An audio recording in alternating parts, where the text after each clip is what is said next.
तो आखिर वो समय आ चुका है जब मेरठ लोकसभा सीट से बीजेपी के उम्मीदवार अरुण गोविल जी हमारे साथ आ चुके हैं। बहुत बहुत स्वागत है आपका टीवी 9 पर। धन्यवाद धन्यवाद। अच्छा अरुण जी, हम जहाँ से भी जा रहे हैं आपके ख़ास तौर से इस क्षेत्र में, तो वहाँ पर एक भजन तो सुनने को मिल ही रहा है और लोग भी कहते हमें सुनाई पड़ रहे हैं, दिखाई पड़ रहे हैं कि राम आएंगे। आप इसको किस तरीके से देख रहे हैं? नहीं, मेरी छवि जो है वो भगवान श्री राम से इतनी ज़्यादा जुड़ी हुई है कि वो मुझे देखते ही लोगों के मन में वो बात आती है। कितने ही लोग को, कितने ही भाई बहनों को मैंने देखा जब उन्होंने दे लुक्ड एट मी, तो उनके मुँह से यही निकला, भाव विवल हो गए थे वो कि मेरे राम आए हैं, मेरे राम आए हैं। And they were crying even, भावों की वजह से उनके आंसू निकल आए थे। तो ये है। उस वक्त कैसा आप फील कर रहे होते हैं जब, क्योंकि अब वो सारे वोटर्स के अलावा आपसे एक पर्सनल लेवल पर एक कनेक्शन फील करते हैं, क्योंकि सबने शायद वो रामायण का किरदार देखा जिसमें आपको राम के रूप में देखा है। हाँ बिल्कुल, वो पर्सनल कनेक्शन है ही है। अच्छा। बिल्कुल हाँ, मुझे देखते ही वो जुड़ाव उनके चेहरे पर दिखता है वो। अच्छा। हाँ। अच्छा, आपका मेरठ की जो हवा है, मेरठ के जो पानी है, उससे तालमेल बैठ गया मुंबई से मेरठ?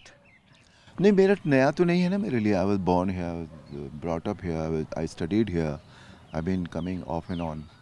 मैं आता रहा हूँ यहाँ पर, तो नया नहीं है मेरे लिए मेरठ। हाँ। आपने इनिशियल स्टडीज़ यहाँ की थी। कुछ दर्शक जो नहीं जानते हैं उन्हें आप बताएं कि शायद आपने इंटर तक यहाँ पर पढ़ाई। हाँ, मैंने फर्स्ट ईयर तक यहाँ पढ़ाई की थी गवर्नमेंट इंटर कॉलेज से। उससे पहले मैंने जो बेसिक शिक्षा थी वो सरस्वती शिशु मंदिर की थी। जी। जी। तो उसके बाद जब आप मुंबई गए, मुंबई से आपका आना जाना बीच में होता रहा मेरठ? हाँ, मेरा आना जाना होता रहा है। सोशल इवेंट्स में भी आते थे, कभी कोई रिश्तेदारी में शादी ब्याह होता था तब कभी आते थे। अच्छा, मतलब ऐसे किसी इवेंट पर, ख़ास मौके पर। वैसे एक सवाल मैं इसी से जोड़कर पूछना चाहूँगा कि जो श्री राम थे उनको अयोध्या वापस आने में 14 साल का वर्ष लग गया था। अरुण गोविल जी को मेरठ आने में, यानी टीवी के राम को यहाँ पर आने में कितना वक्त लग गया? वक्त लगा बहुत काफ़ी वक्त लगा है। तो आपको लग रहा है कि ये पहले भी हो सकता था? नहीं, ये सब सोचने का से कोई फ़ायदा नहीं होता है। इस सब को सोचने का कोई अर्थ नहीं होता बेसिकली। क्योंकि मैं ये मानता हूँ कि जो चीज़ें होती हैं ये अपने समय पर होती हैं। हर चीज़ का एक समय होता है। हमें अपना कर्म करना आवश्यक होता है, लेकिन हर चीज़ का एक समय होता है और वो अपने समय पर ही हुई है ये। ओके। हाँ। तो ऐसी कौन सी चीज़ लगी जब आपको लगा कि नहीं, ये समय आ चुका है जब अपने गृह क्षेत्र में लौटना चाहिए, मेरठ लौटना चाहिए? नहीं, क्योंकि मेरे मन में रामलला की प्राण प्रतिष्ठा के दिन जन सेवा का जो विचार मेरे मन में आया था वो शायद राम जी ने सुन लिया होगा। तो उस तरह के बनने शुरू हो गए थे कि फिर एक दिन मुझे दिखाई दिया, मुझे सुनाई दिया, बताया गया मुझे कि मेरा नाम जो है वो इस चुनाव में मेरठ से इज़ बीइंग कंसिडर्ड। हाँ, तो फिर काफ़ी चलता रहा कि क्योंकि पॉलिटिक्स में ऐसे जैसे सभी जानते हैं जब तक ब्लैक एंड वाइट में नहीं आ जाता तब तक नहीं मानते। तो मैंने भी, मुझे बताते रहे लोग, मेरे मित्र, कि तुम्हारा नाम चल रहा है। तो मैंने कहा ठीक है। फिर फाइनली मुझसे पूछा गया कि भाई आप are you ready for Meerut, अगर चुनाव आप लड़ना चाहेंगे?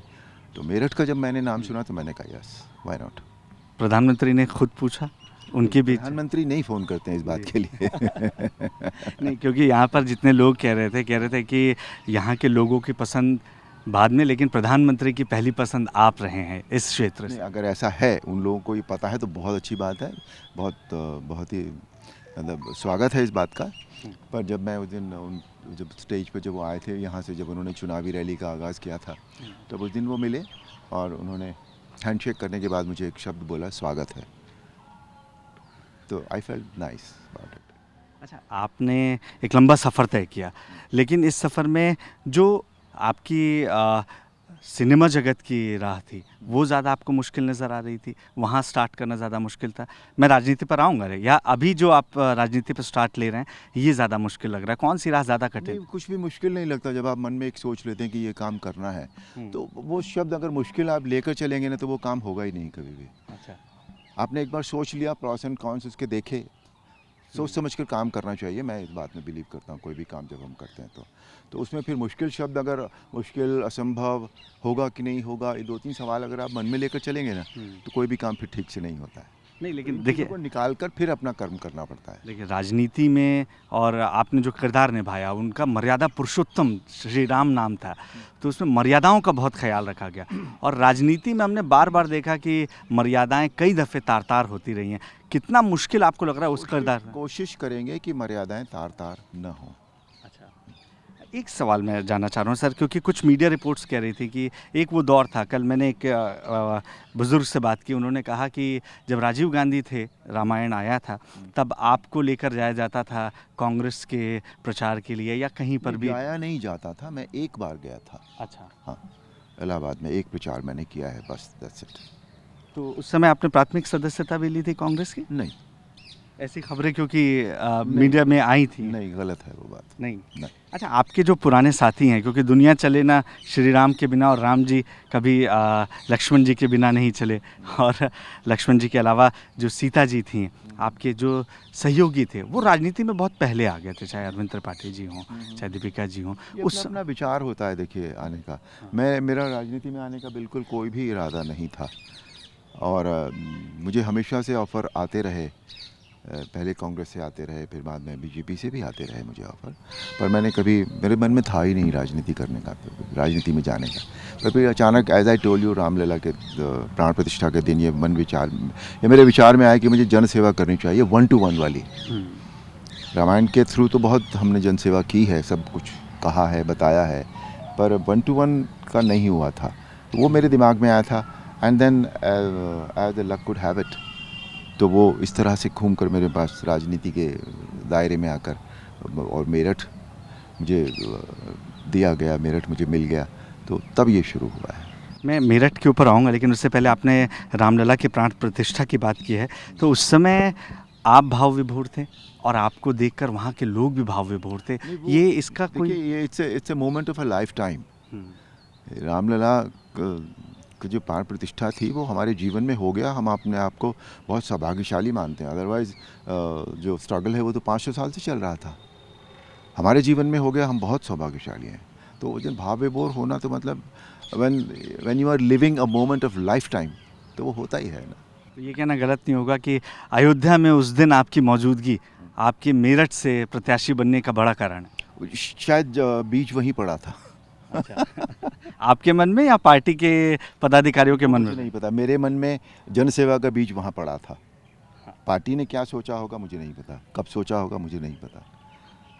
लेकिन एक, अब मैं चुनावी उसमें आता हूँ, तैयारियों में। पहले तो मैं और बाकी लोग ये जानना चाह रहे हैं सर कि आपने बताया कि कांग्रेस से आपको लगातार ऑफ़र रहे, शायद 90s में भी आपको चुनाव लड़ने का एक ऑफ़र दिया गया था कांग्रेस। इतना मुझे याद नहीं रहता भाई, पुरानी बातें जो जिनका कोई अर्थ मेरे लिए नहीं है वो मेरे जहन से निकल जाती हैं।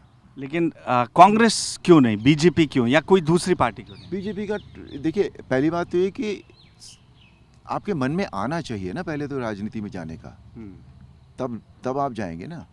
अभी मैंने 21 में ज्वाइन की थी बीजेपी, बट मैं एक्टिव नहीं हुआ। अगर मेरा पूरा मन होता राजनीति में जाने का तो मैं एक्टिव हो गया होता उस वक्त, मैं नहीं हुआ।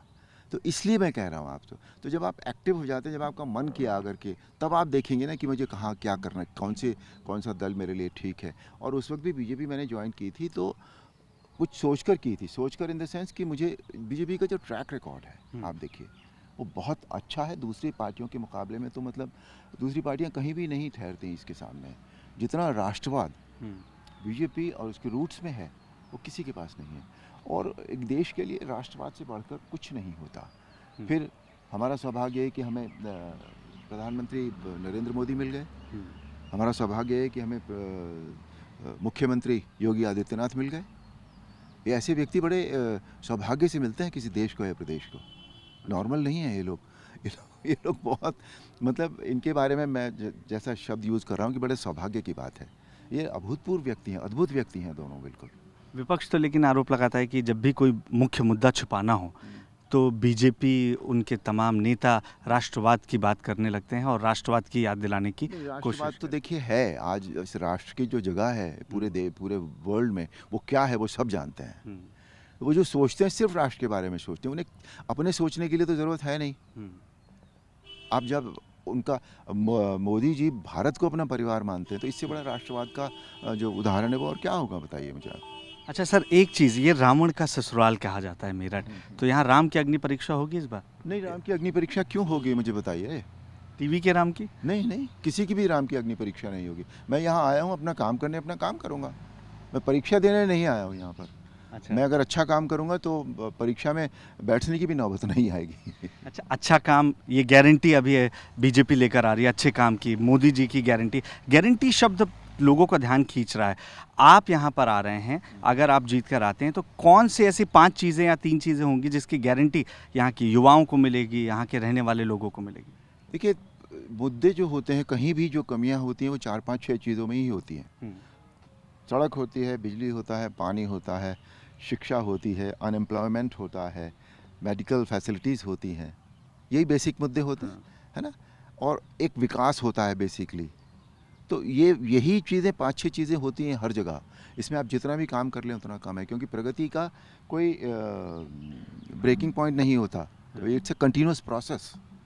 आप करते चले जाइए, जितना करते चले जाएंगे उतना अच्छा होता चला जाएगा। तो 15 साल में आपके सहयोगी ने इसमें, इस दिशा में वो काम किया है कि अभी आप उसे लोगों के सामने काफ़ी रिप्रेजेंट किया है, उन्होंने काफ़ी काम किया है। Yes, there is no doubt about that. But as I said it कि उसकी कोई लिमिट नहीं होती। आप किस दिशा से देखते हैं, किस तरह से उसके देखना चाहते हैं, क्योंकि उस वक्त की परिस्थितियाँ कुछ और होती हैं जब हम काम कर रहे होते हैं। आज 15 साल बाद जब हम पीछे पलट के दे, रेट्रोस्पेक्टिव हमेशा थोड़ा सा डिफरेंट, हम आज के रेफरेंस में पीछे की बात सोचते हैं, ठीक है ना? आज पहले आज हम बात करते हैं, जब डिजिटल की बात आती है तो उससे पहले एआई की बात आ जाती है। उस वक्त 15 साल पहले हम सोच सकते थे ये बातें? नहीं सोच सकते थे।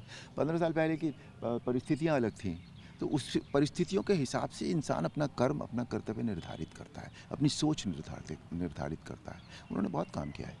बस कुछ सवाल और हैं। मैं एक चीज़ आपसे जानना चाहूँगा कि जो श्री राम थे वो अपने सारे वर्गों को लेकर साथ चले, यहाँ पर भी आपके लिए एक बड़ी चुनौती के तौर पर देख रहे हैं? 35%। मैं सारे वर्गों को साथ लेकर चलूँगा, बिल्कुल चलूँगा। मैं अपना पूरा प्रयास करूँगा। इतना आसान होगा? नहीं, आसान और मुश्किल तो देखिए समय बताता है, वो मैं आज नहीं बता सकता कि मैं आसान होगा कि मुश्किल होगा।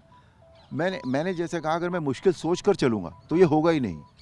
मैं नहीं सोच के चल रहा हूँ, मैं पॉजिटिव एटीट्यूड के साथ चलूँगा और होगा, क्यों नहीं होगा। कुछ लोग कह रहे थे कि पार्टी के भीतर भले रामायण में विभीषण श्री राम के साथ थे, यहाँ पर विभीषण हो सकता है कि आपका खेल थोड़ा बिगाड़ने की कोशिश करें। मुझे नहीं पता भाई, देखिए उस सब में मैं नहीं पढ़ता। हर आदमी की अपनी अपनी सोच होती है। मैं अपना 100% दूंगा, दैट्स डेफिनेट। लास्ट क्वेश्चन मैं पूछना चाहूँगा सर कि अगर आपसे पूछा जाए कि वो कौन से कारण हैं कि अरुण गोविल को मेरठ की जनता चुनकर लाना चाहिए, अरुण गोविल को मेरठ की जनता को चुनना चाहिए, वो कौन सा एक कारण होगा? मुझे एक कारण बताइए कि अरुण गोविल, मेरठ की जनता को अरुण गोविल को क्यों नहीं चुनना चाहिए। सुनीता वर्मा कह रही हैं कि वो तो बाहरी हैं, बाहर चले जाएंगे, आए हैं फिर चले जाएंगे। बाहरी किसको कहते हैं आप कहाँ पैदा हुए थे? आपसे पूछ रहा हूँ, बताइए। मैं छत्तीसगढ़। छत्तीसगढ़ में? आप कहाँ के हैं? मैं प्रयागराज का हूँ। अच्छा, प्रयागराज, छत्तीसगढ़ में सिर्फ पैदा हुए आप? मैं वहाँ पला बड़ा भी सर। अच्छा, तो फिर प्रयागराज के कैसे मानते हैं आप अपने आप को? मैं तो सर अपने आप को दिल्ली, नोएडा और प्रयागराज और छत्तीसगढ़ सबका मान रहा हूँ। तो फिर मैं बाहरी कैसे हुआ? जब मैं मेरठ में पैदा हुआ, मेरठ में पला बड़ा, मेरठ में मेरी पढ़ाई हुई, तो मैं बाहरी कैसे हुआ, मुझे बताइए ना आप। तो आप मेरठ शिफ्ट हो जाएंगे जीतने के बाद? मैं मेरठ के लिए काम करने आया हूँ यहाँ पर, उसके लिए मुझे जो भी करना पड़ेगा मैं करूँगा। क्योंकि कुछ बस आखिरी सवाल है सर। अच्छा, आज आपका कैंपेन कहाँ है? हम आपके साथ रहेंगे। वो मुझे अभी नहीं पता है, वो आपको मेरी टीम से पूछना पड़ेगा। They will know better, because वो जहाँ उनको प्रोग्राम मिलता है और वो हम फिर उसी के हिसाब से चलते चले जाते हैं। चलिए, बहुत बहुत धन्यवाद हमसे बात करने के लिए। आज दिन भर क्या कुछ कार्यक्रम है वो हम आपको दिखाते रहेंगे कि किस तरीके से मेरठ की जनता के बीच अपनी जगह बनाने की कोशिश अरुण गोविल करते नजर आ रहे हैं, और क्या मुद्दे हैं, जनता क्या सोच रही है, ये भी जानना ज़रूरी है, वो भी आपको दिखाएंगे। हमारे साथ बने रहिए।